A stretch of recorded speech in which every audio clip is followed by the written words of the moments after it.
మహాదేవుడును మన రక్షకుడు అయిన యేసుక్రీస్తు ప్రభుల వారి అతి శ్రేష్టమైన పరిశుద్ధమైన నామంలో ఉదయకాల మన్నా అనే చక్కని కార్యక్రమాన్ని చూస్తున్న మీ అందరికీ నిండు హృదయంతో వందనాలండి. దేవుని మహాకృప మీ అందరికీ తోడై ఉండును గాక. ప్రియులారా, ఈ మార్చి నెలలో 2, 3, 4 తేదీల్లో మా సభలు జరిగాయి కదా. 26వ వార్షిక గొప్ప దైవ సేవకులు మచిలీపట్నం నుంచి పరంజ్యోతి గారు, హనుమాన్ జంక్షన్ నుండి దేవదాసయ్య గారు, బెంగళూరు ప్రాంతం నుంచి ఫోడయ్య గారు, ముగ్గురు కూడా 3 రాత్రులు చక్కని సందేశాలు అందించారు. కృపా శామ్యూల్ అనే మా యూట్యూబ్ ఛానల్లో ఆ ప్రసంగాలన్నీ కూడా మీకు అందుబాటులో ఉన్నాయి. ఆ రోజున చక్కని లైవ్ కార్యక్రమాన్ని ఇచ్చాం. అవన్నీ కూడా యూట్యూబ్లో చక్కని వర్తమానాలు సిద్ధపడి ఉన్నాయి. తప్పకుండా చూడండి.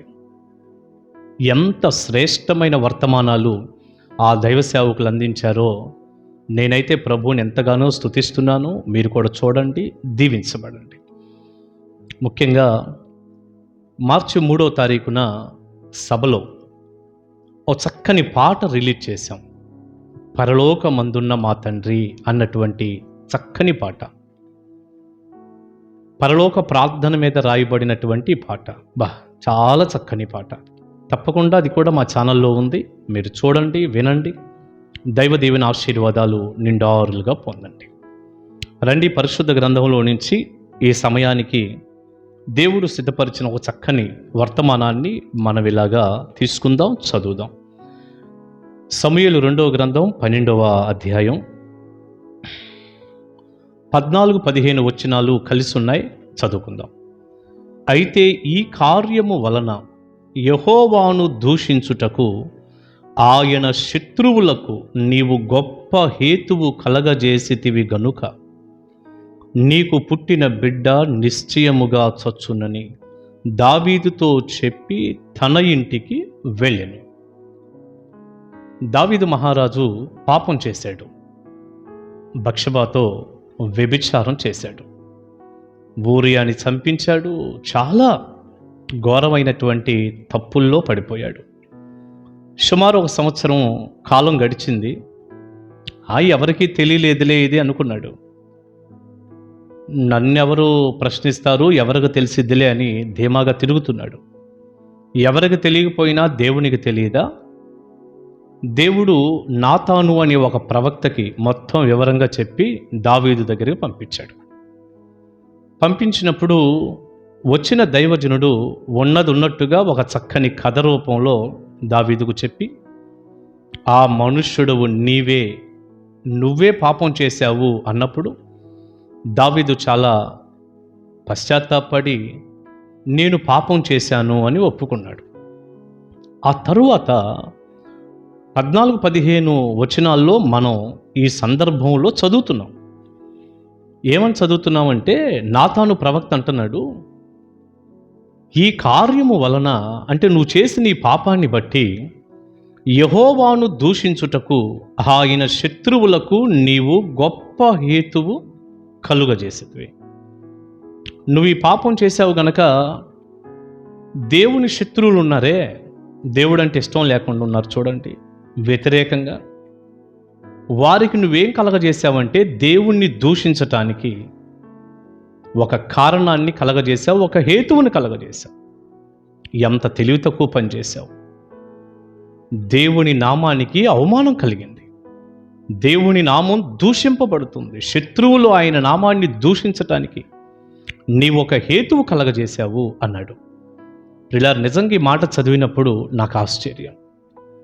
ఈ రోజున దేవుని బిడ్డలు అని చెప్పుకుంటూ, మేం కూడా ఫలానా మందిరానికి వెళ్తాము అని చెప్పుకుంటూ, మేం కూడా రక్షింపబడ్డాము అని చెప్పుకుంటూ, లేక మేము వాక్యం బోధించే సేవకులమై ఉన్నాము, పాటలు పాడే గాయకులమై ఉన్నాము, చక్కని పరిచారకులమై ఉన్నాము, సంఘంలో సంఘ పెద్దలమై ఉన్నాము, ఇలా రకరకాలుగా చెప్పుకుంటూ మంచి విశ్వాసులు అనుకుంటూ, మేం కూడా ప్రార్థనకి వెళ్తున్నాం, రక్షింపబడ్డాం అనుకుంటూ చెడులో, పాపంలో ఒక అవిధేయతలో, అపవిత్రతలో జీవించే వారిని ఎంతోమందిని చూస్తున్నాం. నాకైతే ఎంత బాధ కలిగిద్దంటే, అసలు మందిరానికి వెళ్ళటం ఎందుకు? యేసయ్యని నమ్ముకోవటం ఎందుకు? ఎవడు ఏడ్చాడు నువ్వు రాలేదని? దేవుణ్ణి నమ్మాను, రక్షణ పొందాను, మందిరానికి వెళ్తున్నాను అనుకుంటూ చెడులో, పాపంలో, ఇష్టానుసారమైన అపవిత్రతలో మనిషి జీవిస్తుంటే దేవుని నామానికి ఎంత అవమానం కలుగుతుంది, ఎంత గుండెకు గాయం అవుతుంది దేవునికి. అనేక మంది దేవుని నామాన్ని దూషించటానికి ఒక కారణం అవుతుంది కదా. చూడు, దేవుణ్ణి నమ్ముకున్నారట, మందిరానికి వెళ్తారట, చూడు ఎలాంటి పనులు చేశారోనని అనేక మంది ముఖ్యంగా దేవుణ్ణి దూషించటానికి ఒక కారణంగా మారిపోతున్నారు. ప్రియబిడ్డ, ఈ వర్తమానం వింటున్న నీవు కూడా అలాగే ఉంటే ఇప్పుడే నువ్వు మారు మనసు పొందాలని ప్రేమతో తెలియచేస్తున్నాను. నువ్వు చేసే చెడు, నువ్వు చేసే అపవిత్రత, అది త్రాగుడు కానీ, పేకాట కానీ, ఒక వ్యభిచారం కానీ, ఒక అక్రమ సంబంధం కానీ, ఒక అబద్ధ మోసాలు కానీ, ఒక కొట్లాటలు కానీ, ఒక కేసులు కానీ, గందరగోళమైన పరిస్థితులు, చెడు, పాపం, దేవుని నామానికి ఎంత అవమానం కలుగుతుంది, దేవునికి ఎంత దుఃఖం కలుగుతుంది. ఎప్పుడన్నా ఆలోచించారా ఈ విషయాన్ని? దేవుని పిల్లలు దేవుని నామానికి మహిమ తేవాలి. ఊరకేదో మందిరానికి వెళ్తానో, యేసు ప్రభుని నమ్ముకున్నాం, ఎవడు నమ్మమన్నాడు నిన్ను? ఆయన నామాన్ని బాధ పెట్టే కాడికి, ఇష్టానుసారంగా నువ్వు బ్రతికే కాడికి ఎందుకు నమ్మావు దేవుణ్ణి? ఒకసారి ఆగి ఆలోచించు. ఇది అస్సలు మంచిది కాదు. రోమాపత్రిక 2:24 ఉంది, మిమ్మును బట్టియే కదా అన్యజనుల ఎదుట నా నామము దూషింపబడుతుంది అన్నాడు దేవుడు. ఎంత బాధాకరమైన విషయం అది. ఎంత జాగ్రత్తగా ఉండాలి దేవుని పిల్లలు. మాటలో, చూపులో, క్రియలో, ప్రవర్తనలో ఎంత జాగ్రత్తగా ఉండాలి. అస్సలు అలాంటి చెడు అనేది మన జీవితంలో ఉండకుండా పరిశుద్ధులుగా మనం బ్రతకాలి. దేవుడు ఊరుకోడండి. ఒకవేళ మనుషులు ఎవరన్నా ఊరుకున్నా, వదిలిపెట్టినా, నీకున్నటువంటి బ్రహ్మాండమైనటువంటి దీన్ని బట్టి నువ్వేదో రాణిస్తున్నాను అనుకున్నా కూడా దేవుడు అస్సలు వదిలిపెట్టాడు.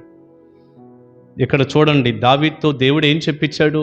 శత్రువులకు, నిన్ను దూషించేటటువంటి దేవుణ్ణి దూషించే అవకాశం నువ్వు కలగజేశావు గనక నీకు పుట్టిన బిడ్డ నిశ్చయంగా చస్తాడు అని దావీదుతో చెప్పి ఇంటికి వెళ్ళిపోయాడు. దైవజనుడు కదండి, ఉన్నట్టు చెప్పేశాడు.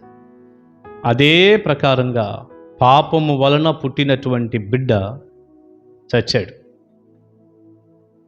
దేవుని శిక్ష రాకుండా ఉంటుందా? రే బిడ్డ, ఈరోజు అనుకుంటున్నాం ఏం పర్వాలేదు, మేము ఏం చేసినా కూడా సరిపోతుందని. నువ్వు చేసిన ప్రతిదానికి శిక్ష ఉంది. నువ్వు చేసిన ప్రతిదానికి దేవుని తీర్పు ఉంది. ఇక్కడ వాక్య వినే వారికి కూడా ఒక చక్కని మాట చెప్తున్నాను. ఎవరైనా సరే, ఎవరైనా ఒక మనిషి తప్పు చేస్తే, పాపం చేస్తే అది మనిషి చేసిన తప్పుగా చూడండి, దేవుడు చేసిన తప్పుగా చూడకండి. దేవుడు పరిశుద్ధుడు, దేవుడు మంచివాడు.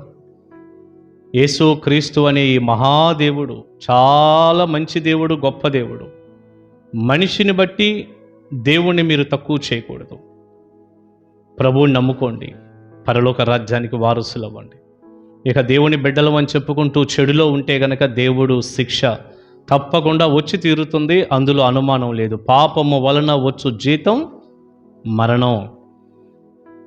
పాస్టర్ గారు, మరి ఇప్పుడు మాకేమైనా అవకాశం ఉందా అంటే, ఒప్పుకొని పశ్చాత్తాపడి ఆ పాపం నుండి బయటకు వచ్చి ప్రభు పాదాలు పట్టుకో, దేవుడు కనికరిస్తాడు. దైవ దీవెన ఆశీర్వాదాలు నిండుగా మీ అందరికీ ఉండునుగాక. ఆమేన్. ప్రార్థన చేసుకుందాం. పరిశుద్ధుడా, ప్రేమగల తండ్రి, వెతబడిన చక్కని సందేశం మీ పిల్లలకు దీవెనకరంగా చేయండి.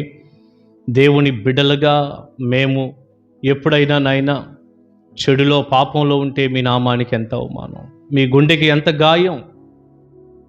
అలా ఎంతమంది అయితే ఉన్నారో వారందరూ బయటపడేటట్లు సహాయం చేయండి. మీ తట్టు తిరుగుటకు కృప చూపించండి. తద్వారా కలిగే ఆశీర్వాద దీవెనలు బిడ్డలకు ఇవ్వండి.